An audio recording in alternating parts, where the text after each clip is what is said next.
Going under. Oh.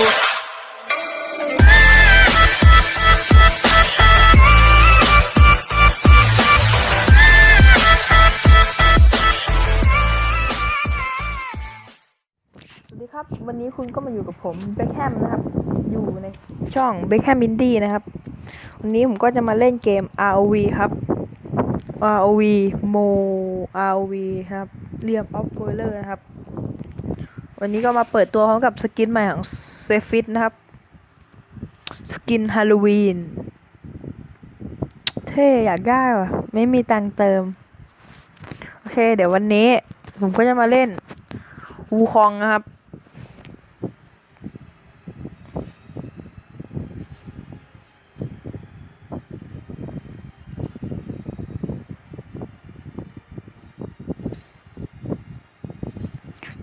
ดึงโอ้เสียงดังโอเควันนี้ผมก็จะมาเล่นโหมด 5v5 นะครับเราจะมาเล่นวูคองกันนะครับผม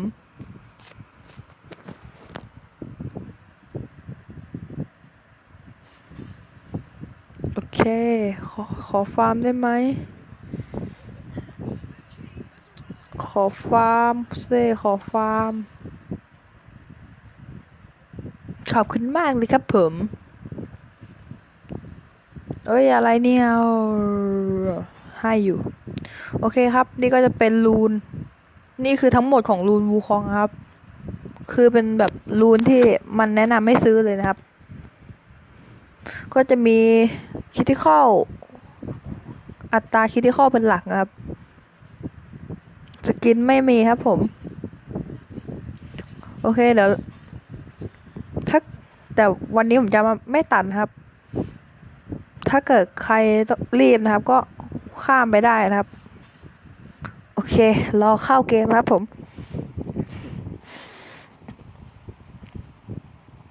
วันนี้ที่ไม่ได้เล่นกับน้องตั้นเพราะว่าอยู่บ้านคนละหลังครับไม่รู้ว่าตื่นหรือยังโอ้นึกว่าจะเจอสกินใหม่ซะอีกเนี่ยก็สำหรับวันที่3นะครับหรือวันที่4-5เนี่ยผมจะมาเล่นเหลียวมาครับเพราะว่าตอนนี้ผมเก็บตังค์ในเกมอยู่ครับตอนนี้ผมได้ 20,000 ละเดี๋ยวรอเปลี่ยนขายเป็นเงินผมว่าน่าจะขายประมาณ 28,800 เป็น8นะครับผมก็น่าจะซื้อได้พอดีแหละระหว่างนี้ก็เก็บตังค์ไปก่อนครับ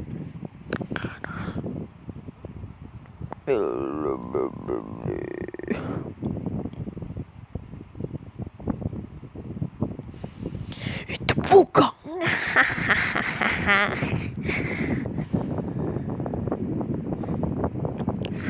3 นาทีแล้วอัปโหลดนานแน่เลยโอ้ซูซูกิ GSX 700T Honda V Twin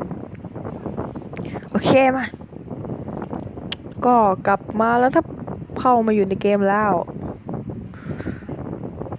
ขอกำลังสนับสนุนอยากกินเป็นดาว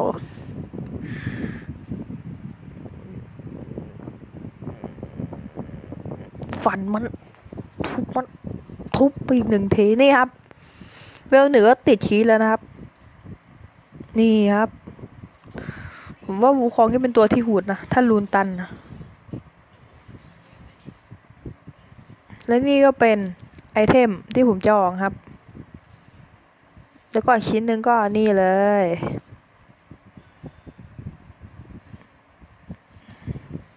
โอ้คีย์ไป1,200ครับ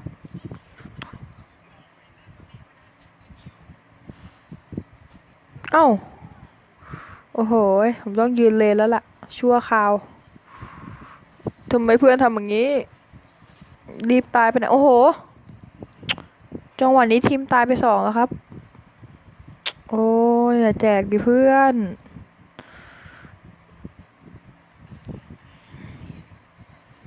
เดี๋ยวแพ้นะฝั่งนู้นเฟนิกฟาร์มใช่หรือไม่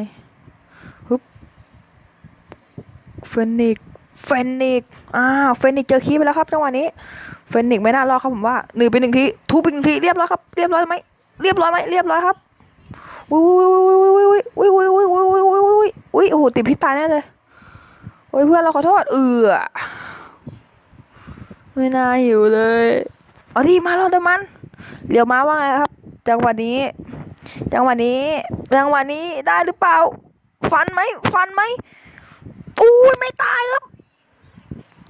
โอ้โหอดคิวไปอีกหนึ่งแล้วทีมนี่ก็ตายเอาเลยผมจะได้ฟาร์มไหมเนี่ยมังกรก็ไม่ได้เอาอีกน่าเบื่อจิมย้อนว่าไงเนี่ยฮะย้อนจะบวกเหรอเนี่ยครับคิดเข้าของเจ้าลิงน้อยวูคองเดี๋ยวคราวหน้าเล่นเซฟฟิตดีกว่าซื้อมาไม่ค่อยได้เล่นเลยอ้าวเคสว่าไงโอ้โหเดียวม้ายืนนิ่งครับโอ้โหสุดยอดคิวไปอีกหนึ่งโอเคได้อยู่ตอนนี้ห้ามเสียป้อมกับมังกรโอ้ไวเลตอ้าวหิวเหรอนายหิวเหรอเพื่อนนายหิวเหรอนี่แหละครับคิติเข้าของวูคองอุ้ยย้อน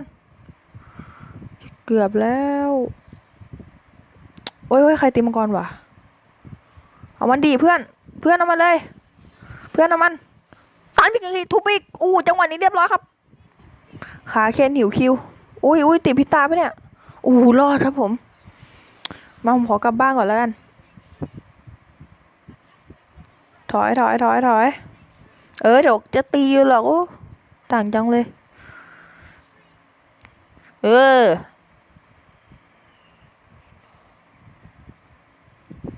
ครับตอนนี้ผมขอไปช่วยวอลเลตก่อนแล้วผมก็จะไปตีมังกรครับเป็นผมยอมเสียมังกรดีกว่าเสียป้อมนะครับเพราะมังกรก็แค่ได้เวลกับได้เงินครับป้อมมันช่วยตีได้โอเคเดี๋ยวเรามามังกรเลยดีกว่าย้อนตีอยู่ครับต้องรอให้มันกลับเข้าบ้านก่อนตีเล่นโอเคมาครับได้เวลามังกรแล้วเดี๋ยวมีคนมาแย่งเด้อรวมกลุ่มมาช่วยตีหน่อยเดี๋ยวมันมาแย่งทุบอีกหนึ่งทีตอนนี้ก็คิว3ไปแล้วเรียบร้อยครับได้มังกรดึง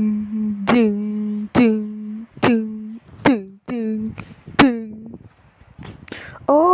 คิวอีกหนึ่งโอ้โหเรียบร้อยครับเราได้ป้อมเขา1ป้อมแล้วเดี๋ยวผมว่าผมไปดันกลางดีกว่า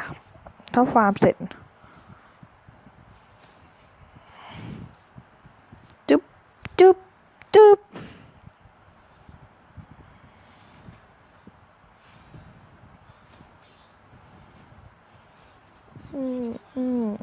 ไปยิงป้อมกลางดิยิงไปเลยยิงโอ้โหมันอยู่เยอะเว้ย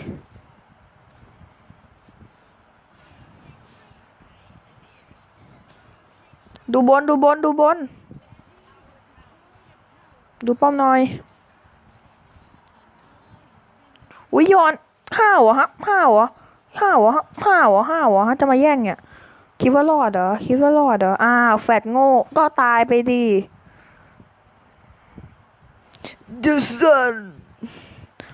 เวเลตมันเลนไหนกันแน่วะเนี่ย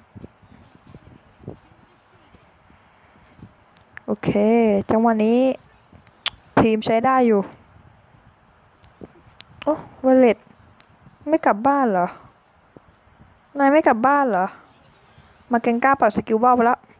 ทุบเวเลตดิจังหวะเนี้ยว่าไงได้ไหมไม่ทันกิลเดอร์สวยนั่นแหละทำดีเพื่อนเราขอแล้วกันตัวเนี้ยอุ้ยมันวาร์ปหนีมันแฟนหนีตายแล้วโอ้ยจะตายแล้วดันบ้านมันฟึบทุบไปอีก1ทีครับเรียบร้อยเฟนิกซ์ตายยังไงสวยดิโอเคตัดบัฟได้ก็ตัดนะครับเขาจะได้ฝั่งนู้นจะได้ฟาร์มไม่เกิด ผมต้องไปช่วยแล้วเพื่อนละโอ้โหตัวใหญ่ด้วยสวยจัดต่อเลยเพื่อนได้อยู่ทุบดิตายไหมไม่ตาย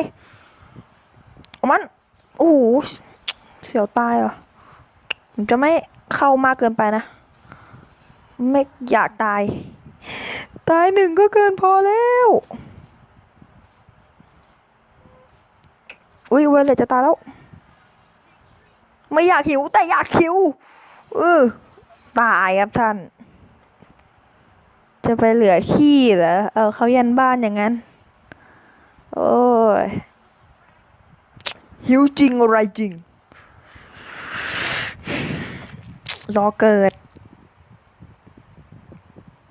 โจมตีมังกร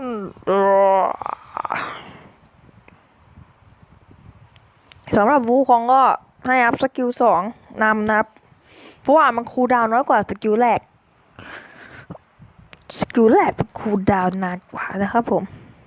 ให้เพื่อนตีไปมังกรผมว่าน่าจะไหวอยู่มั้งโอเคไหวอยู่ผมก็ฟาร์มต่อครับฟาร์มแบบไม่สนโลกครับเพื่อนจะเป็นอะไรจะทำอะไรก็ปล่อยเขาทำไปผมก็ฟาร์มยาวๆโอเคตอนนี้ฟาร์มครบ15แล้วนะผมโอ้ยโดนไม่เข้าแพงอีกทุบมันเดฉันกำลังมาโอ้มาหลอดเดี๋ยวผมว่าผมให้บัฟมาหลอดดีกว่าช่วยมาหลอดตีเอ้าตีตายละว่าช่วยสักหน่อยเอ้ยมาหลอดโจมตีเฟนิกซ์มาหลอดเอามันเฮ้ยถอยดีกว่าไหมเราคิวให้แล้วเนี่ยถอยบวกต่อก็ได้นะบวกต่อก็ดีนะเราหิวคิวอะบวกต่อก็ได้นะดูครับคิดที่เข้าโอ้โหสุดยอดว่าเลดได้คิวขาเค้นเคสขาเค้นเชียดเดียวตอนนี้คิว8ตาย2ฮะช่วยเหลือ5ครับผมมาเราตีคลิปก่อนเลยต้องการเงินหูตานี้น่าจะชนะหมูครับชิวๆเลยโอเคคลิปแรกประเดิมด้วยการพ่ายแพ้นะครับคลิปนี้เราจะแก้แค้นด้วยการชนะนะครับโอเคตอนนี้ผมเวล14ละเกือบตีป้อมแล้วเกือบตียันบ้านแล้วหนาจนได้กูโอเคทุบป้อมมันหูดูตีป้อมโคตรแรงเลยครับโอ้โหแมงก้ามาเขาบอกสกิลไม่โดนผมอะนึกว่าโดนตอนแรกเว้ยวิ่งทั่วเลยครับจังหวะนี้ดันป้อมรัวๆวิ่งทั่วเลยเฮ้ยขอกันหิวคลิปวิเชียส โอ้โหตายไปอีก1เฮ้ยตีคลิป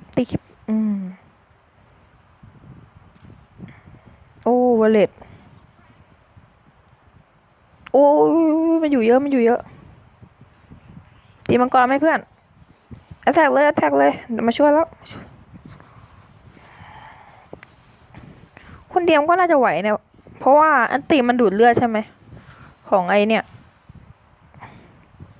อยากให้ถึงวันที่3ไวๆจะซื้อเลียวมาเล่นโอ้โหดูครับปัตตาคิดที่เข้าติดแทบจะทุกครั้งโอ้โหคี3,000แล้วครับตอนนี้ขาดชิ้นสุดท้ายมาตีคลองไหมเพื่อนตีคลองไหมเพื่อนก็ผิดเพื่อนตีคลองกันตีไหมตีไม่ตีไม่รู้ผมเปิดแล้วครับตีติดคีย์ไปแล้วโอเคเราได้คลองแล้วครับสวยโอเค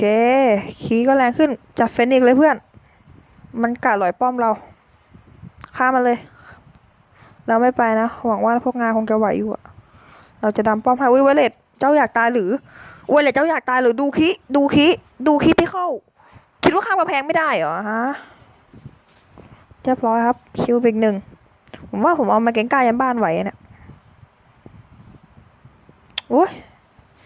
ในบ้านอย่างนั้นไม่ไหวหรอกโอ้ยเคสอยู่ไหนวะ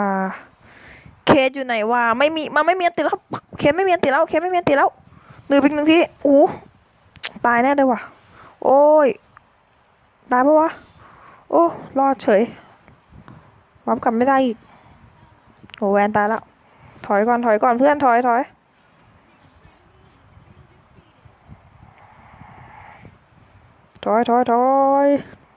เดี๋ยวค่อยบวกใหม่ก็ได้โอ้โหแค้นมากมันไม่ตายเฮ้ยเรียวมะโอ้โหเรียวมะตายเรามาช่วยแล้วเอาหิวเหรอฮะหิวเหรอเก็บสองไปดิดับเบิลคิวว่าไงเนี่ยหนีไปไหนเนี่ยดับเบิลคิวไปแล้วครับตอนนี้ฝั่งนู้นเหลือเวเลตตัวเดียวทริปเปิลคิวไปแล้วเวเลตอยากได้เหรอฮะเวเลตอยากได้ตามยันบ้านไหวครับวูคองขี้แรงจริงตามป้อมไปเพื่อนอุ้ยย้อนอุ้ยเกือบตายโอ้โหโชคดีครับไอเคียววันนี้มันช่วยไว้เอามาต่างเมื่อ HP ต่ำกว่าแล้ววิ่งเร็วขึ้น 20% เป็นเวลา1 วิโอเคเยี่ยมอยู่ฟาร์มเอาเลือดไปก่อนตอนนี้พี่ว่าเลยฝั่งใครวะอ๋อฝั่งเรานี่หว่าว่าเลยถอยโอ้โหนั่นแหละหิวคิวคาเข้มเมียนตีป่ะไว้โอเคจัดยองก่อนเลยครับจัดยองก่อนเลยโอ้โหตายจังหวะนี้คิว14ไปแล้วตอนนี้สกอร์ห่างกัน10นะครับ28 โอ้โหเคสเปิดตีครับผมกิลเดอร์ไม่น่ารอดถ้าเวเลตมายิงอะโอ้เวเลตไม่มาเคสโดดไปจังหวะนี้โอ้ยตัวโคตรใหญ่ครับโอ้สุดยอดดูตัวโคตรใหญ่เลยเคสยังเอาไม่ลงอ่ะจังหวะเนี้ยนำป้อมไปดิกดตีป้อมดิไม่ตีไว้ทีเดียวก็แตกแล้วตอนนี้ป้อมเขาแตกจนจะหมดแล้วนะครับเหลือป้อมเล็กป้อมเดียวกับป้อมใหญ่1 ป้อมเกมนี้น่าจะชนะอยู่มั้งชนะอยู่แล้วแหละถ้าโดนสวนกลับมาแพ้นี่ผมนี่แทบจะลบชาแนลทิ้งกันเลยทีเดียวแทบลบเกม RV กันเลยทีเดียววิชีตรู้จักไหมวิชีตอะถอยอะป้อมแตกหมดแล้วอ้าว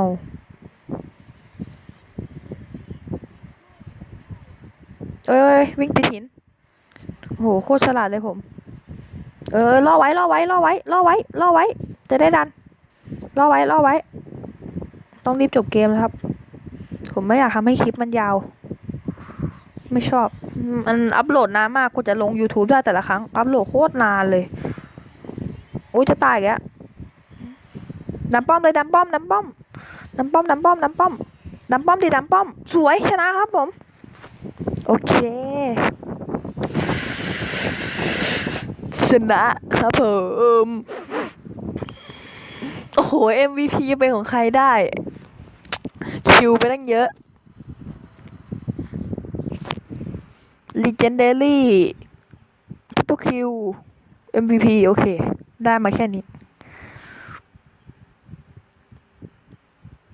นี่ก็คือเซตไอเทมที่ผมใช้นะครับประจ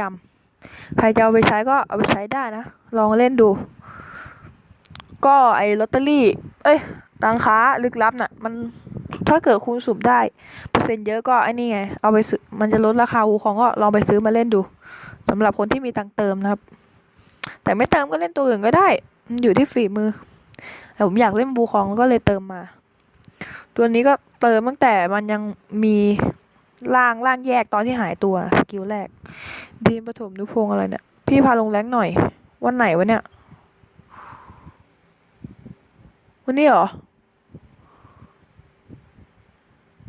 เพื่อนคนนี้ว่าปลายพี่พาลงแรงหน่อย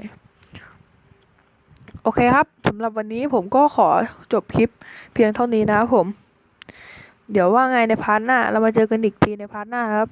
สำหรับวันนี้ขอลาไปก่อนสวัสดีครับ